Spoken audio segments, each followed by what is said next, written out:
देखो राहुल, ज्यादा बकचोदी करने की हमें आदत नहीं है। এই পর্যায়ে আমাদের দুইটা ট্যাগ নিয়ে আলোচনা করাটা খুবই জরুরি। সেটা একটা হচ্ছে ডিভ ট্যাগ আর একটা হচ্ছে স্প্যান ট্যাগ। তো ডিভ ট্যাগ সিম্পলি আমাদের ডিভ ডিআইভি, এটা হচ্ছে আমাদের একটা block level element. Block level element মানে কি, এ যখন সিলেক্ট করে তো তখন সেটা পুরো ব্লক সিলেক্ট করে। যেমন এখানে যদি আমরা শুধুমাত্র একটা ডিভ নিই আর সেটা আমরা ডিভে যদি একটা কালার দিই, যেমন আমরা সিম্পলি দিয়ে দিই স্টাইল দিয়ে ব্যাকগ্রাউন্ড কালার, এটা দিলাম গ্রিন।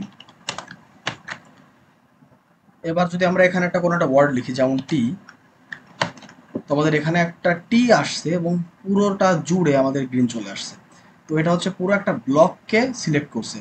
আর একটা আছে আমাদের ইনলাইন এলিমেন্ট। ইনলাইন এলিমেন্ট হচ্ছে স্প্যান। ধরলাম আমরা স্প্যান, এক্ষেত্রে আমরা জাস্ট টি দিয়ে দিই আর স্প্যানের আন্ডারে আমরা ব্যাকগ্রাউন্ড কালার দিই, এটা দিয়ে দিই আমরা অ্যাকুয়া। এটা সেভ করলে আমরা দেখি শুধুমাত্র টি যতটুক জায়গায় আছে ততটুক জায়গাতে কালার করছে। মেইনলি এটাই হলো ইনলাইন এলিমেন্ট আর ব্লক লেভেল এলিমেন্টের ব্যাপার। তো একটা প্রশ্ন সবসময় চলে আসে, ডিভ আর স্প্যান ব্যবহার ঠিক কোথায় হয়? ডিভের ব্যবহার এমনিতেই পাওয়া যাবে। ডিভ হচ্ছে একটা পার্টিকুলার সেকশনকে সিলেক্ট করার কাজে ব্যবহৃত হয়। মেইন কাজ হয় কন্টেনার বানানোর ক্ষেত্রে। যেমন আমি যদি একটা বক্স বানাতে চাই, তো সিম্পল একটা বক্স আমি বানাবো, সেখানে আমার শুধু ডিভকে লাগবে। আলটিমেটলি আমি এখানে কোনো টি দেবো না। তো ব্যাকগ্রাউন্ড কালার তো আমি দিলামই, এটা আমি দিয়ে দিলাম হাইট ওয়েট, দিলাম 100 পিক্সেল।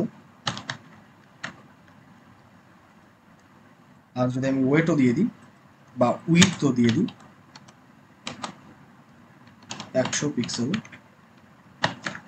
তো এটা আমাদের একটা বক্স ক্রিয়েট হয়ে গেছে। তো ডিপ মেইনলি কন্টেনার বানানোর কাজ সবথেকে বেশি লাগে। কন্টেনার মানে হচ্ছে আমি কিসে রাখবো, আমি যেমন এই ইমেজটা টোটালি ডিভের আন্ডারে দিয়ে দিতে পারি এবং তারপরে আমি কন্টেনার বানিয়ে দিতে পারি।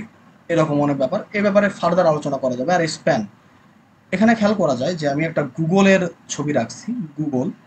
তো এই গুগলের এই যে কাজটা করা, এটা তো যদি আমি একটা ছবি রাখছি, আমি দেখতে পাচ্ছি গুগল ডট পিএনজি, এটা আমার ছবি করা। কিন্তু এই গুগলটা আমরা যখন নিজেরা লিখি তখন এটা স্প্যান দিয়ে করা যায়। যেমন আমরা দেবো একটা ফার্স্টে ব্র্যাকেট, তারপর লিখবো স্প্যান,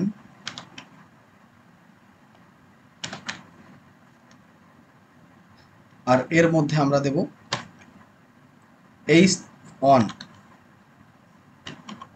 আর এটা আমরা দেবো 3 বার। তো ধরলাম এখানে আমরা লিখলাম এইচ, বড় হাতের দিই এইচ, এখানে আমরা দিলাম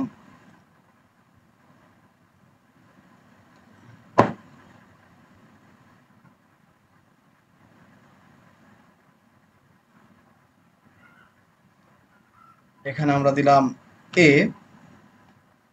আর নিচেটাতে আমরা সিম্পলি দিয়ে দিই ডি। আমি জানি না কেন দিলাম, বাট দিলাম।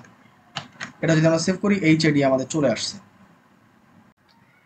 এবার এখানে খেয়াল করলে দেখা যায় যে আমাদের এইচ এ ডি পরপর নিচে চলে আসছে। কারণ কি, আমরা যে এইচ অনটা ব্যবহার করছি সেটা হচ্ছে আমাদের ব্লক লেভেল এলিমেন্ট।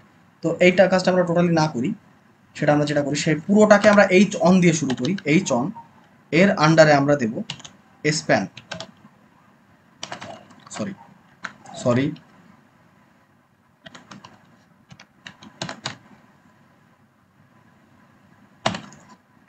4 দিলাম এক্ষেত্রে। তো আমাদের স্প্যানটা চলে আসছে। এবার আমরা এর মধ্যে হার্ডের H A R D,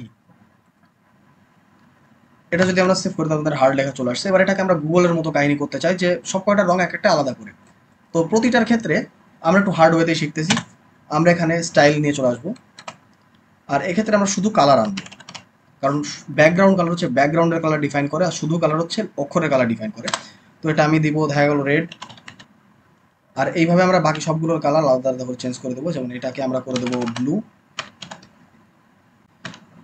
blue. আর পরবর্তী যেটা, যে দুইটা আছে,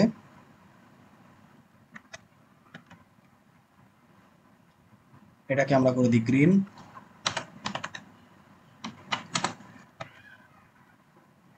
আর এটাকে আমরা করে দেবো ডিটাকে ইয়েলো। তোমাদের হার্ডের এইচ এ আর ডি সবগুলো কালার হয়ে গেছে।